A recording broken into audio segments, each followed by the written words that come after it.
Jemaat yang terkasih dalam Tuhan, sebelum kita membaca dan merenungkan firman Tuhan, mari kita bersatu di dalam doa. Tuhan Allah Bapa kami yang bertahta di dalam kerajaan sorga, puji dan syukur kami haturkan ke dalam hadirat-Mu atas kasih setiamu yang selalu baru dalam kehidupan kami. Kami akan membaca dan merenungkan firman Tuhan. Tolonglah kami supaya kami bisa membaca dan merenungkan firman Tuhan dengan baik, dan itu semua untuk memuliakan nama Tuhan di dalam kehidupan kami. Terima kasih banyak Tuhan, di dalam pengasihan-Mu kami memohon. Amin. Jemaat yang terkasih dalam Tuhan, mari kita membuka Alkitab kita dari Injil Matius pasal yang kelima, ayat ketiga hingga ayat yang ke-12. Injil Matius pasal 5, ayat ketiga hingga ayat ke-12. Beginilah bunyi firman Tuhan. Berbahagialah orang yang miskin di hadapan Allah, karena merekalah yang empunya kerajaan sorga. Berbahagialah orang yang berduka cita, karena mereka akan dihibur. Berbahagialah orang yang lemah lembut, karena mereka akan memiliki bumi. Berbahagialah orang yang lapar dan haus akan kebenaran, karena mereka akan dipuaskan. Berbahagialah orang yang murah hatinya, karena mereka akan beroleh kemurahan. Berbahagialah orang yang suci hatinya, karena mereka akan melihat Allah. Berbahagialah orang yang membawa damai, karena mereka akan disebut anak-anak Allah. Berbahagialah orang yang dianiaya oleh sebab kebenaran, karena merekalah yang empunya kerajaan sorga.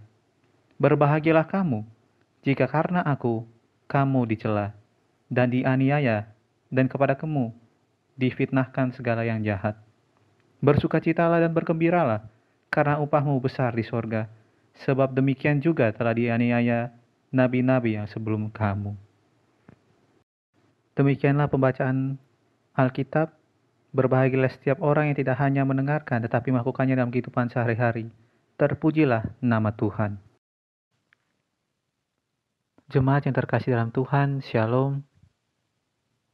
Senang rasanya dapat berjumpa kembali dengan jemaat, walau hanya melalui media kata-kata. Namun, apapun itu, kita harus tetap mengucap syukur kepada Tuhan. Untuk memulai perenungan akan firman Tuhan pada saat ini, saya akan memulai dengan pertanyaan yang sederhana. Yang pertama, apakah pada saat ini Bapak Ibu terkasih dalam kondisi yang bahagia? Lalu yang kedua, jika seandainya bahagia, apa alasannya yang membuat Bapak Ibu jemaat yang terkasih dalam Tuhan bahagia? Lalu yang ketiga, hal yang sebaliknya, jika tidak dalam kondisi yang bahagia, apa penyebabnya? Tentunya pertanyaan-pertanyaan ini mungkin bagi sebagian orang adalah pertanyaan yang sederhana. Mungkin bagi sebagian orang adalah pertanyaan yang biasa saja. Namun ini penting bagi setiap orang untuk mengingat, kembali dan menanyakan kepada diri, apakah yang selama ini telah dilakukan sudah bermakna tidak hanya untuk diri sendiri, tetapi juga untuk orang lain. Hal yang selanjutnya adalah, apakah kita menyesal dengan kehidupan yang sekarang ada, yang telah kita jalani dan kita lewati? Mungkin bagi sebagian orang akan berkata, tidak. Mungkin sebagian orang akan berkata, bersyukur dengan hidupnya yang telah dilewati, yang telah dijalaninya sekarang. Tetapi yang menjadi pertanyaan yang paling mendasar adalah, apakah ketika melakukan semua itu, sudah melakukan dengan segenap hati?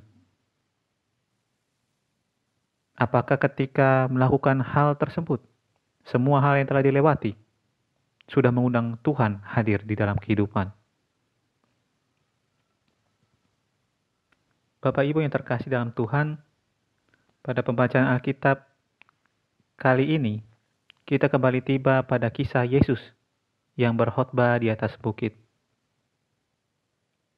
Namun ada hal yang unik, mengapa Yesus dikisahkan berkata untuk berbahagialah kepada setiap orang yang miskin, berbahagialah kepada orang yang berduka cita, berbahagialah kepada orang yang lemah lembut, berbahagialah kepada orang yang lapar dan haus akan kebenaran. Berbahagialah kepada orang yang murah hatinya. Berbahagialah kepada orang yang suci hatinya, dan yang lainnya. Bapak Ibu yang terkasih dalam Tuhan, hal ini dilakukan oleh Yesus, tentunya mempunyai tujuan di dalam kehidupan. Kita pun bertanya, apa maksudnya? Sesungguhnya kata berbahagia yang digunakan berkata dasar, makarios, artinya diberkatilah. Mungkin kita berpikir, mengapa orang-orang seperti ini, terutama orang-orang yang berada dalam kondisi kemalangan, dikatakan diberkati? Ada beberapa alasan. Yang pertama adalah berkaitan dengan hal ini untuk orang-orang yang digambarkan dalam kesulitan hidup. Penulis Injil Matius ingin mengatakan bahwa mata Tuhan tertuju kepada mereka. Karena ketika Tuhan turun ke dalam dunia, Tuhan ingin lebih dekat lagi kepada ciptaannya. Bahkan sesungguhnya fokus utama dalam pelayanan Tuhan kita yang kita kenal dalam Yesus adalah untuk orang-orang yang terpinggirkan, orang-orang yang tidak dianggap ada, dan orang-orang yang dalam strata sosial berada dalam kelas bawah. Artinya orang-orang yang mengalami kesulitan-kesulitan hidup secara garis besar. Allah dalam Yesus prihatin dan ingin memberi kekuatan serta penghiburan kepada orang-orang tersebut. Mengapa? Karena dalam kehidupan ini, seringkali sesama manusia hanya ingat kepada orang-orang yang sukses saja, tanpa ingat kepada orang yang susah. Bahkan ketika ingat kepada orang yang sukses, pun hanya diingat kesuksesannya saja, tanpa melihat perjuangan yang harus dilewati orang tersebut untuk mencapai kesuksesannya. Hal ini tentunya sungguh tidak mencerminkan kasih Kristus di tengah-tengah dunia ini yang hadir untuk semua orang tanpa membeda-bedakan latar belakang yang ada dan dimiliki. Lalu yang kedua, untuk orang-orang yang digambarkan berjuang di jalan kebenaran, untuk orang-orang yang digambarkan hidup dalam kebaikan. Penulis Injil Matius ingin mengatakan bahwa Allah selalu hadir. Allah selalu hadir dalam suka maupun duka, karena semua kehidupan ini tidak terlepas dari pandangan Allah. Bahkan Allah pun akhirnya mengambil keputusan untuk kembali menjalin relasi dengan manusia karena kasihnya kepada manusia. Artinya bahwa untuk orang-orang yang tetap berjuang di jalan kebenaran dan hidup senantiasa dalam kebaikan Allah, penulis Injil Matius ingin mengatakan bahwa tetaplah berjuang, tetaplah hidup di jalan tersebut, karena Allah tetap memperhatikan mereka. Bapak Ibu yang terkasih dalam Tuhan, penulis Injil Matius tetap percaya bahwa semua hal sudah diatur oleh Tuhan, dan semua hal ada masanya di dalam kehidupan setiap orang. Ketika kehidupan terasa berat dan terlalu sulit untuk dijalani, maka percayalah bahwa sesungguhnya Allah tetap hadir di tengah-tengah kehidupan kita. Mungkin kita tidak pernah mengerti maksud Allah, terutama ketika kehilangan hal-hal yang berharga, ketika kemalangan datang bertubi-tubi. Namun Bapak Ibu, jemaat yang terkasih dalam Tuhan, harus ingat bahwa kita memiliki dua kehidupan. Kita pun bertanya, kehidupannya seperti apa yang kita miliki?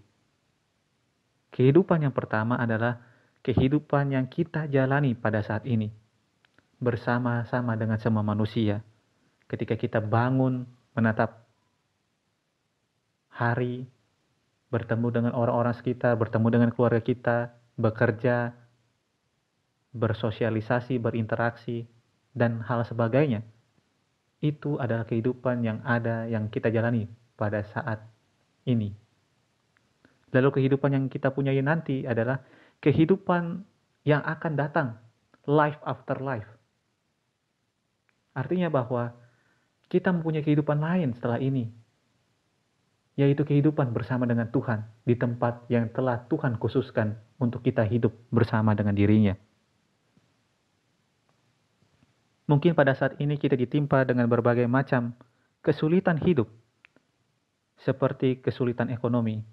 Namun, mari kita lihat sisi yang lain. Misalkan, dengan adanya hal seperti ini, maka kita mempunyai banyak waktu dengan keluarga dan kembali mendekatkan diri kepada Tuhan. Mungkin juga kita bisa sejenak berpikir kembali bagaimana perhatian kita kepada keluarga, bagaimana waktu untuk Tuhan, dan hal yang seperti lainnya. Kita telah melewati setengah tahun dari tahun ini. 6 bulan telah kita lewati. Sisa 6 bulan lagi. Mari sejenak berpikir dan menoleh kembali. Apakah kita telah melakukan yang terbaik untuk keluarga kita? Apakah kita juga telah melakukan yang terbaik untuk mendekatkan diri kepada Tuhan? Setiap hal yang kita lakukan dalam kehidupan ini selalu memiliki keterkaitan sehingga harus dipertimbangkan baik-baik. Mari sebagai orang yang beriman, orang yang percaya, orang yang bersandar di dalam nama Yesus,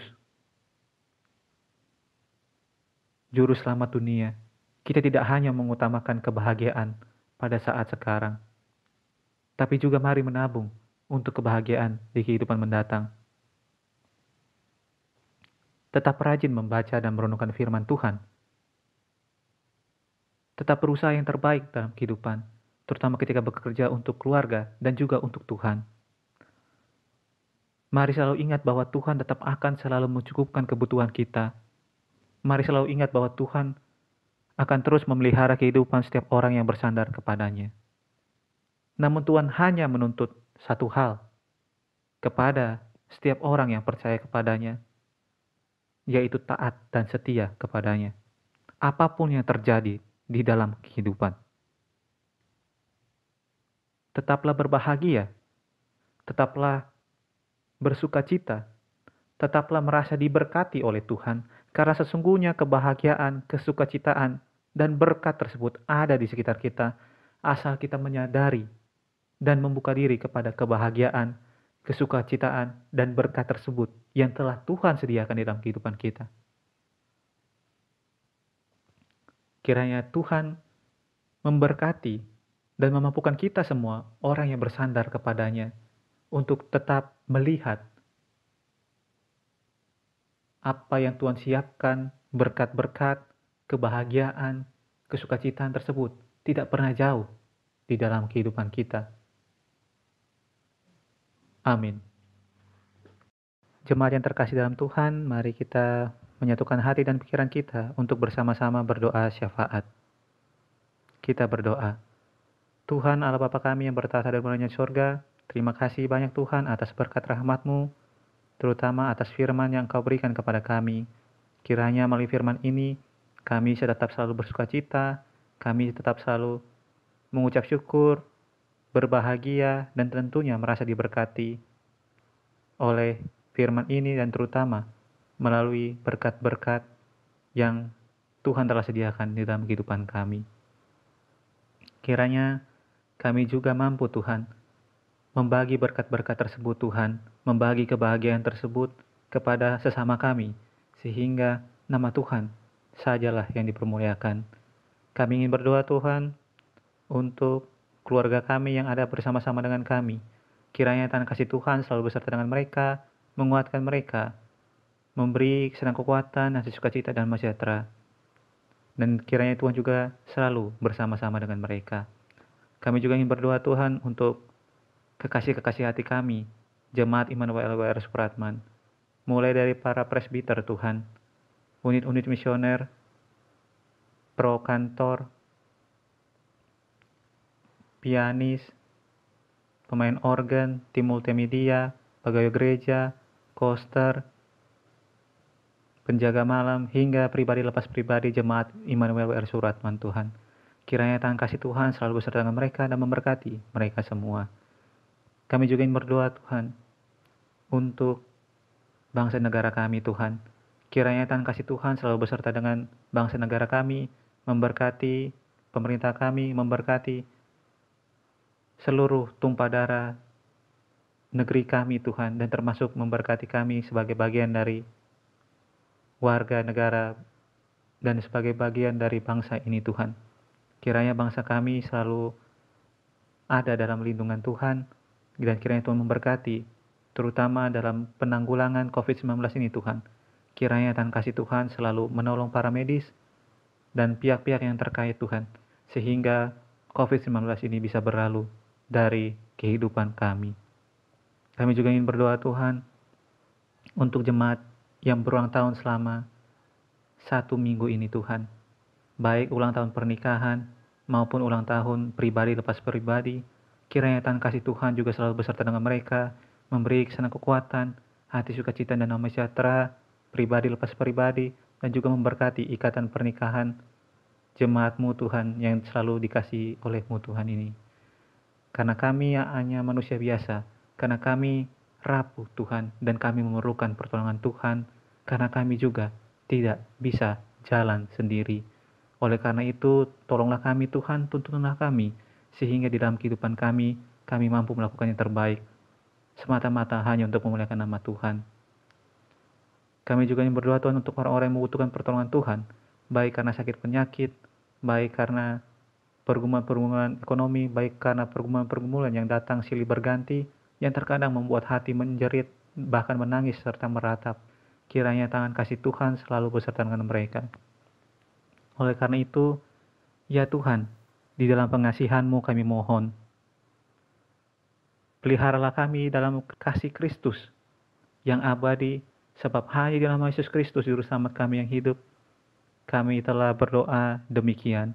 Bapa kami yang di sorga, dikuduskanlah nama-Mu, datanglah kerajaan-Mu, jadilah kehendak-Mu di bumi seperti di sorga. Berikanlah pada hari ini makanan kami yang secukupnya, dan ampunilah kami akan kesalahan kami, seperti kami juga mengampuni orang yang bersalah kepada kami. Dan janganlah membawa kami ke dalam pencobaan, tetapi lepaskanlah kami daripada yang jahat. Karena Engkaulah yang punya kerajaan, dan kuasa, dan kemuliaan sampai selama-lamanya. Amin.